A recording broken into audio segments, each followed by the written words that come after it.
Good afternoon and welcome to another episode of Unscripted and Unchained RPG Review. I am DM Bluddworth, and as you can see by the graphics, this evening's video is AD&D First Edition, The Keepers of Quasqueton Campaign, Season 1, Session 13. So, if you've been following the channel, you probably know by now that our AD&D First Edition campaign has now entered into or completed its 15th session. So we spent two sessions on a session 0 to bring in. There were so many players that it just took two full sessions to actually integrate everyone in at the time. And now at this point, we've done 13 actual gameplay sessions. So this right now constitutes the longest AD&D First Edition campaign that I have run in decades.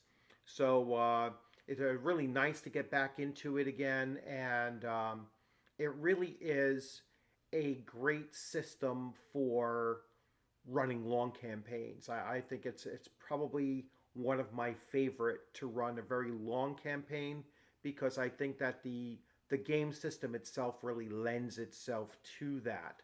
Um, that being said, occasionally there are times when you have to go into quite a bit of detail as a DM in order to create adventures that kind of segue from one official adventure module into another. You have to tweak them to fit the overall campaign.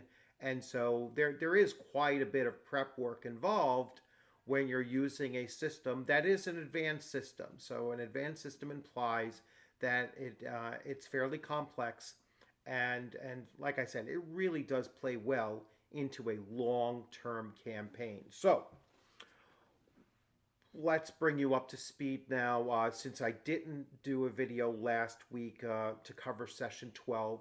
So sessions 12 and 13 were pretty much wrapping up the player character's exploration of the upper level of Quasqueton, and then securing it, making sure that it was safe for their continued use, and they started to develop that idea that, hey, you know what, we're going to take over this thing. We want to start looking. They were literally picking out rooms as they were still still negotiating through the unknown areas of the stronghold, and they started picking out rooms. I would say, hey, you know what, if we take this over, I want this to be my room, and so on. So they really started to really buy into that idea of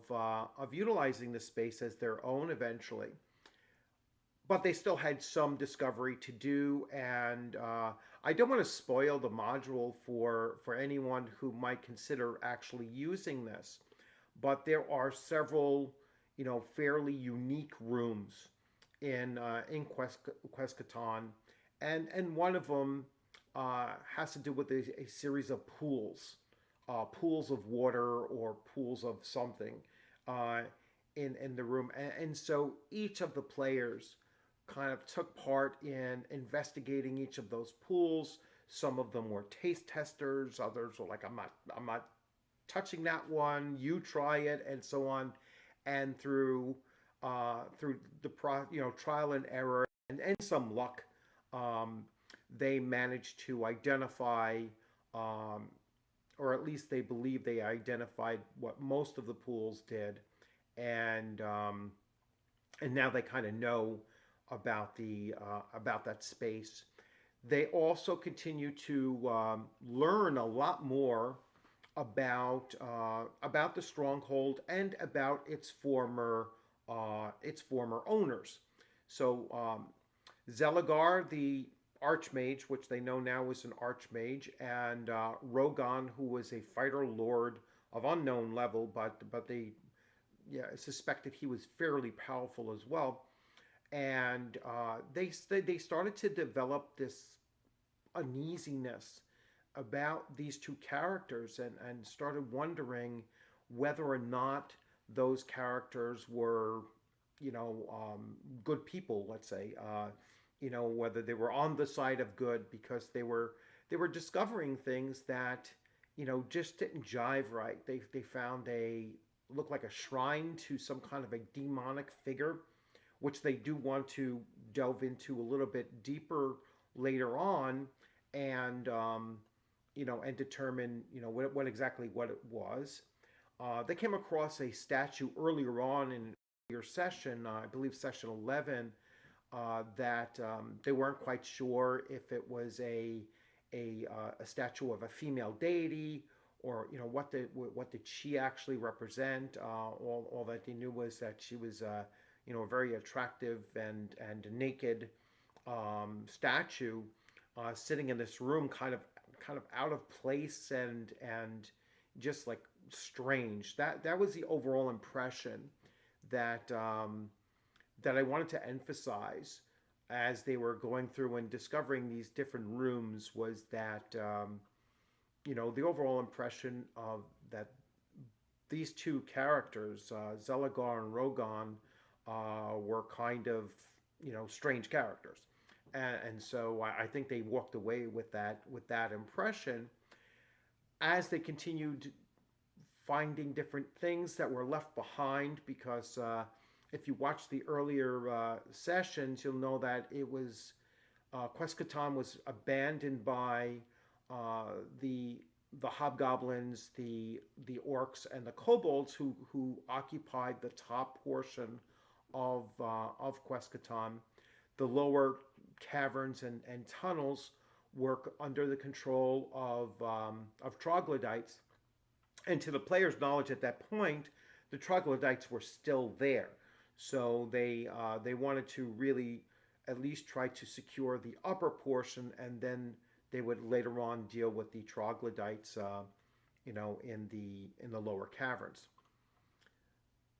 They came across some other artifacts in the space that raised some questions in their minds. So they came across a piece of a fairly large piece that was like a tapestry of what appeared to be a copper dragon's hide. And so the fighter Ennis really took an interest in this, but the rest of the party, particularly the druid, and some of the others, who realized that copper dragons are actually good dragons, and so to have a skin of a copper dragon on the wall in the trophy room was something that it brought into question the morals or the scruples of Rogan, who they assumed was the actual person who killed this copper dragon, or at least took part in it. And so again, I'm sowing these little seeds as they're going through, to make them question where these two characters were really coming from. So that's something that I wanted to keep on feeding to them, these ideas, and they're very quick to pick up on these small hints and tips and nuances that I'm laying out for them, and the fact that they also took interest in some things that the description of the module, but like I really hadn't put very much thought into it. And so when they took an interest in it, now I started having to think of, well, what's the next step if they choose to follow that, to go along with that. And the Copper Dragon skin was an example of that. So the players do have have an unknowing say as to where things may go in the next step, because their actions are producing ideas in my mind as to what some side quests or other things can go, and where the main quest might kind of shift and turn throughout their stream of awareness, and then sometimes they can come up with something that is so left field, but I'm still going to use it because that's kind of the nature of a long campaign, is that sometimes they will get sidetracked on something that has nothing to do with the campaign itself. And so really looking forward to see how I can move some of those elements into this because as I said in the previous video, my players are really bought into the idea, and I'm certainly dedicated to it as well, that campaign is projected to run close to 3 years. Just mathematically looking at level progression, and it was always intended to be a 14 level 14 plus kind of a campaign. So kind of looking at that, it appears that this campaign may last close to 3 years, and really excited if it certainly does that, and so there's going to have to be other tangent quests that the players go on just to keep things fresh for them, because if they're just following one thread of a story, I think that they may be hard to actually continue to have them buy in. And so by introducing some side quests, it at least changes things up. It allows us to investigate other happenings around the world. It makes the world feel a much better place too. So not so tunnel vision down one campaign path, but potentially have some other side things on the way. It also allows us to delve into things that are just quests of discovery and learning, so not so combat focused. It allows us to do things that are kind of whimsical and fun, where they might be engaging in different festivals or things like that. There might be political intrigue that we can introduce as well. So all of these things, when you're planning a long-term, multi-year campaign, you have to consider, and the players have to feel that they have some input in there. The other thing that I'm doing in this campaign, and I think players are starting to realize it, is that positive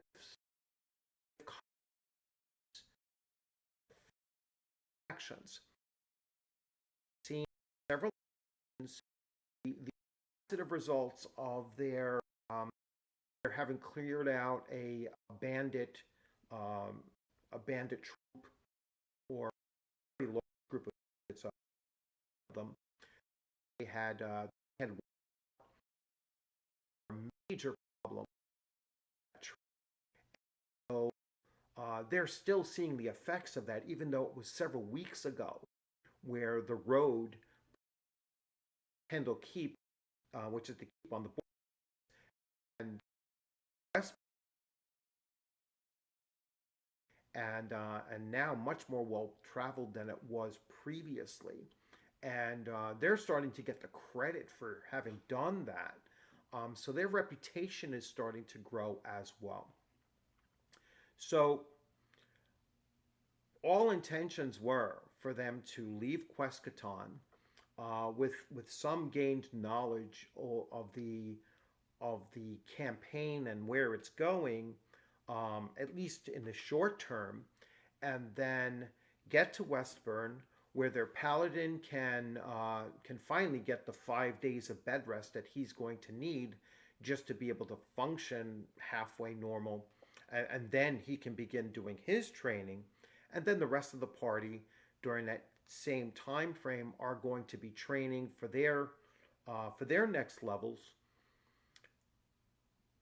because quite a number of the party members had already enough experience points to go to the fourth level. In particular, I believe it's the thief and the clerics can actually make it to fourth level, and the paladin who's lagging behind because of his, the number of experience that they need to begin with, and the fact that he's going to have to spend, the first 5 days in healing. I planned on an extended stay in here where they would have to have at least 10 days. And if we push it to 14 or even 17 or so days, which is ultimately what I did, those other players would actually be able to potentially level their characters up again. The only thing that they needed was was an insertion, another insertion of experience points potential. And this is where I let those negative consequences come to play. As they were clearing out the last sections of Quasqueton, they came across 3 halfling captives. All 3 of them were in very bad shape, but one of them remained unconscious even after they had healed them up. And they brought them along with them, along with the rest of their entourage, to Westburn, and they started to prepare for their training, and they were meanwhile taking care of these 3 halflings, and spending their time and their money on helping those 3 out as well. And one of them was still not doing very well. And on the 8th night that they were in the city, the halfling that was doing the worse off had actually risen and ended up attacking them, and ended up referring to the magic user as by name, and called him friend, my friend.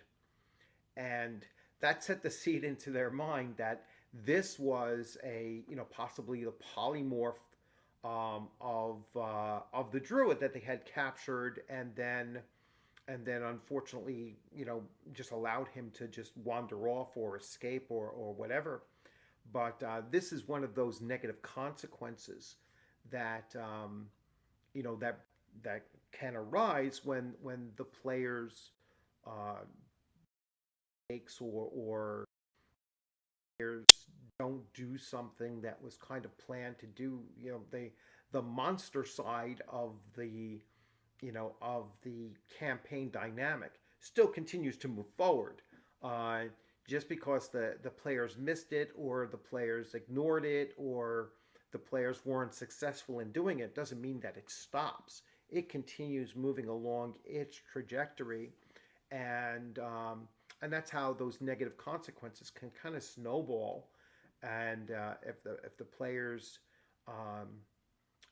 don't refocus on it, it could become a real problem, which becomes one of those side quests, but still kind of associated with them. And it's the kind of thing that could potentially hurt their reputation, and that could lead to other quest ideas as well. So dealing with this kind of thing, and they fought off this